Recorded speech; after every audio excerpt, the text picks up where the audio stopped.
most of the minerals in Rivers State, which we have comparative advantage over, they are all on exclusive legislative list of federal government. And so now, if you want to bring in an investor in the mining sector, you must get approval from Minister of Mining. If you want to bring anybody in the petroleum sector, you must get approval. And in a situation where federal government is fighting your state, which has been the case of Rivers State, of late, after the Jonathan administration, Rivers State has been in opposition, and so federal government don't see anything good in Rivers State. So before you get one approval, it's difficult to bring in people. What about investment in the areas of technology, for example, entertainment, human capital development? Most of those areas are regulated. Most of them are regulated by federal government. For example, I had an engagement with a Polish company that was supposed to come here to do a waste to energy program. Waste to energy. So this waste you see littering on our state, in our state, ought to have been converted part into energy. As beautiful as it is, in fact, the engagement I had with the company is that they will not even wait. They will go to houses to buy waste, such that your neighbor will not even allow you to have access to your own waste, because people are coming to buy, and then they will use it to translate that into energy. If I tell you that I spend most of my time in office trying to see how to get visa for them to come into Nigeria, just to get visa, because that is federal government. That's federal government. So, and when federal government does not see anything good with your state, so that's the conspiracy theory I tell you about Rivers State. So, that relationship. But as it stands now, we're looking forward to a more robust relationship as we're moving into maybe the next dispensation. But previous dispensation has suffered that setback. And so when you don't have that smooth running between the states, and when you don't have that commitment, that concern of a federal government over his state, you see these issues. So I'm telling you from practical example, that's just one. All the other companies that wanted to invest in the state, before you can get license, these 15 modular refineries we got, do you know you have to pay a non-refundable fee of $50,000 before anybody in that ministry will even talk to you? In fact, that ministry will talk to you. You must pay. And you see, all that seem to discourage domestic investment. But why don't we have some of the officials in the state? All that seem to discourage domestic investment. Then the foreign partners that need to come, they will also want to be sure that if they are coming to bring their money here, they are sure. For example, if you must build a refinery, you must get a fixed stock guarantee that, if we build this refinery, you will get a crude oil from NNPC.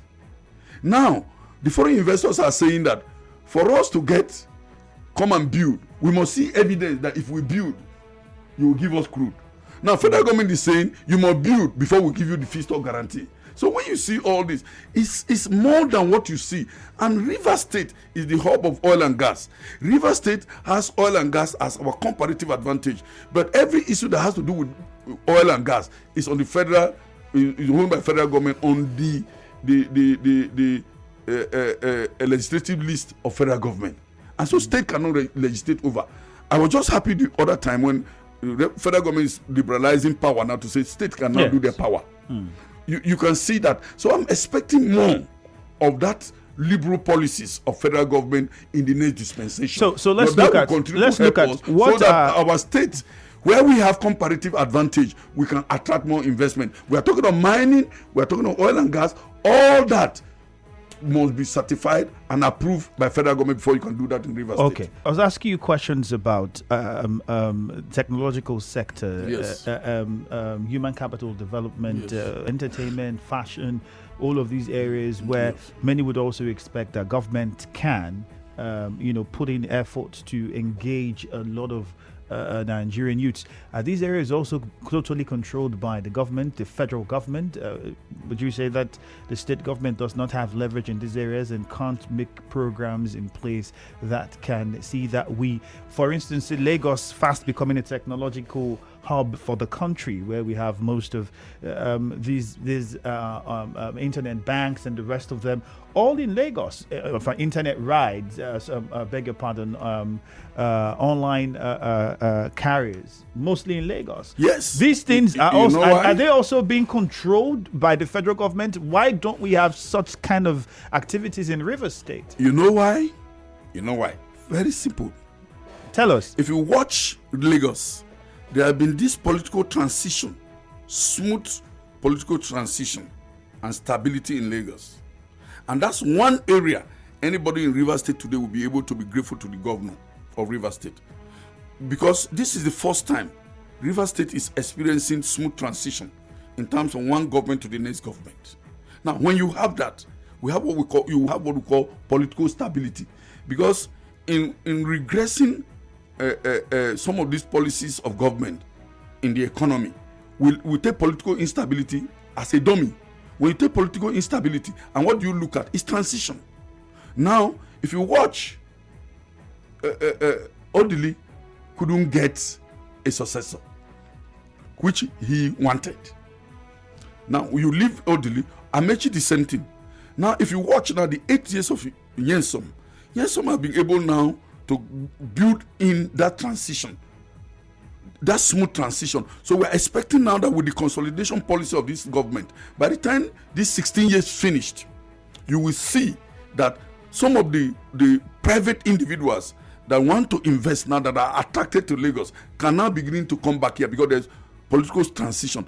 You can imagine a situation where you are working with a government, the tenure of that government ends, another government comes in and sweep away most of the policies of that other government. That's political instability. That's destruction in transition.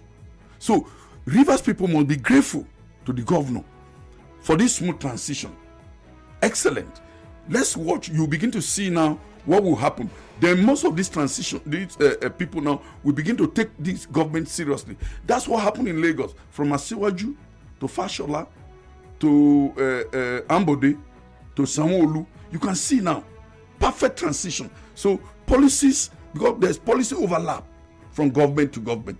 But the situation where this government comes in, policy of the other government are not being carried for reasons where this other government is not putting priority on what the other government put priority on. Then you begin to see a situation. So I'm telling you that what we saw in Lagos that you are saying now, you begin to see it now in Rivers State.